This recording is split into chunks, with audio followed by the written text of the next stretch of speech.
next 8 years, my resolve and commitment was steadily challenged by casting directors telling me to my face that I was horrible. Agents letting me know, it's hard, we don't know what to do with you. They want gorgeous on TV, you know? There's no place for you, really. Finally, I got a coveted spot in the main, that was my agent, by the way, just so it hits home. Finally, I got a coveted spot in the main company of the Groundlings, and the director there didn't like my work.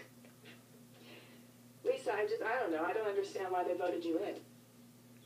Okay. Lord Michaels came to a show to look for new cast members for Saturday Night Live. He was considering me, Kathy Griffin, and Julia Sweeney, and he picked Julia Sweeney. I was devastated. That same director told me, well, of course he picked Julia. Who else would he have picked? Naturally, these things knocked me off balance and caused me to wonder if this was the right path for me. Am I going about this the right way? Do I belong here? Maybe I will never be a working actor, and I've wasted all this time. Then I would decide, no, they're just wrong and a little insensitive, but mostly they're just wrong, and that's okay. They don't see it yet. I'd cling to the knowledge that friends like Conan O'Brien always liked the sketches I wrote and performed. So did Kathy Griffin, Julia Sweeney, writers I knew and respected liked my work. These people, I decided, were not wrong. I do belong here, and Conan is never wrong. Have I mentioned his name enough? I know him.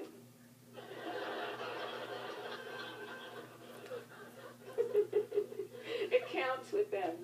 Yeah, okay. Okay. That's what I would tell myself, to keep those moments of doubts only moments. And it worked. I kept going. Then it all changed.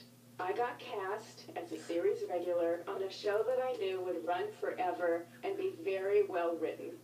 Jim Burrows was directing, and that's a big deal. He had directed and produced Cheers, Taxi, everything good. I was set. I was done. No more guest starring roles when you're not really part of the show because you're just there for the week. I was done worrying. I get to do what I love on the best show ever. After 2 days of rehearsal, I got fired. I got fired from Frasier. The one everyone knew was going to be a hit, and it was. The next day, my biggest source of support had to move to New York to start work on his show Late Night with Conan O'Brien, and so my best friend was gone too.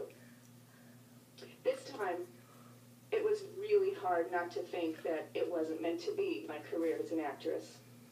It was so embarrassing. Jim Burrows and those producers had to fire me. They were nice, but well, it's just not working and we need to replace you. Okay, sure, no, don't feel bad. But didn't they know how hard I worked to finally become good at auditioning? That I had gotten over the being an actress issue and embraced it? That was hard for me. This was my shot. I cried a lot. Then I got a call from a friend, the actor Richard Kind, who I'd met when I had guest starred on an episode of Mad About You starring Paul Reiser and Helen Hunt, who said, and this is exactly how he sounds, I heard what happened. I don't know how you get up in the morning. How do you even get out of bed, get dressed, walk out the door, and show your face? That just made me laugh. That was crazy. I was getting up in the morning and leaving my apartment, so maybe I was coping better than I was expected to. That's a good sign. The best words were from Robin Schiff, who wrote the play Ladies' Room, and later would write and produce the movie Romeo and Michelle's High School Reunion, which I was in. I don't know, you know.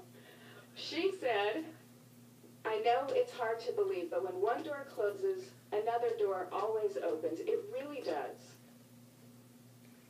Yeah, I know. I haven't heard of that. Very clever. her saying before, yeah. She was right. I didn't believe it. But I never forgot it. A couple of months later, I was almost completely out of money. And my agent called to tell me that Danny Jacobson, the producer of Mad About You, was offering me another small role on the show. The agent was recommending I pass on it because it was too small a role, and the character didn't even have a name. It was for the part of waitress, and I wouldn't even see the part till I got to the set in an hour. Get there in an hour. Don't take it. They can't treat you like this. I didn't even think twice. Of course, I took it. Whatever it is, I'll make it funny. I'll listen and respond and make it funny. By the second day, Danny Jacobson asked if I would be okay with being written into at least 5 more shows throughout the season. I told him I was okay with that.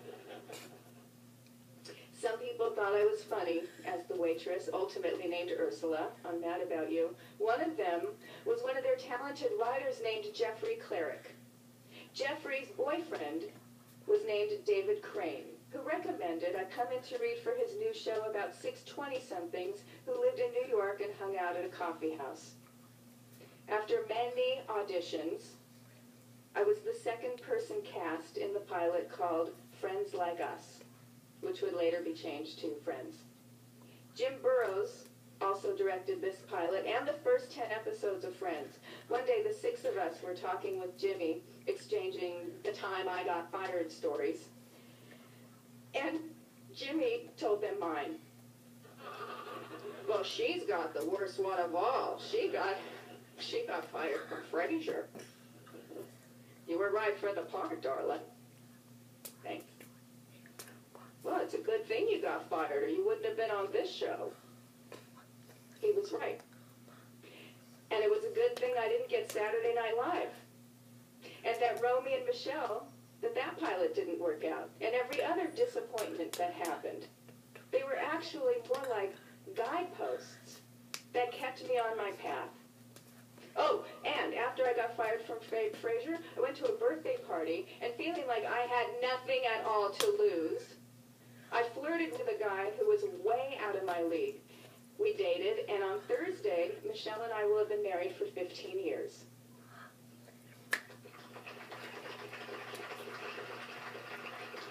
Yeah, that is the biggest achievement, it is.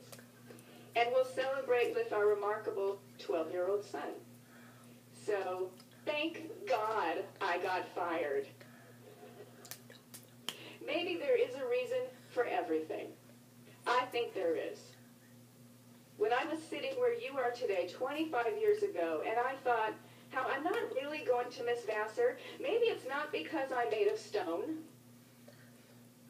Thank you. I thought it was funny too. Maybe it's because deep down, I knew Vassar would never leave me.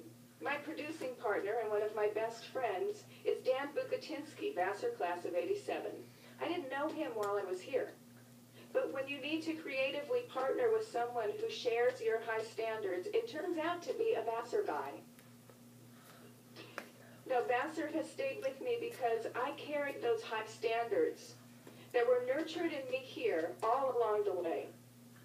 I knew what was good, and that's what I did, and will always try to achieve. Good work. Even if the network cancels my show, I know it's good work, and I'm proud of it. Even when people looked at me with pity, as they'd say, "You have a web series? Oh." I know it's good work, and I'm proud of it. You have a BBC series that's a historical documentary show on genealogy. On NBC? Yes. Really? For American audiences? They won't like that. I think they will, because it's good. And they do. And maybe I wasn't sad to leave Vassar, because on some level, I knew I'd be back 3 times a year at the Board of Trustees meetings. And one last thing. When I was invited to be on the board, I was nervous, because it was the first meeting and I wouldn't know anybody. And then I saw there was another person from the class of '85, attorney Stephen Hankins, who was Stephen, the cool mug manager who danced well.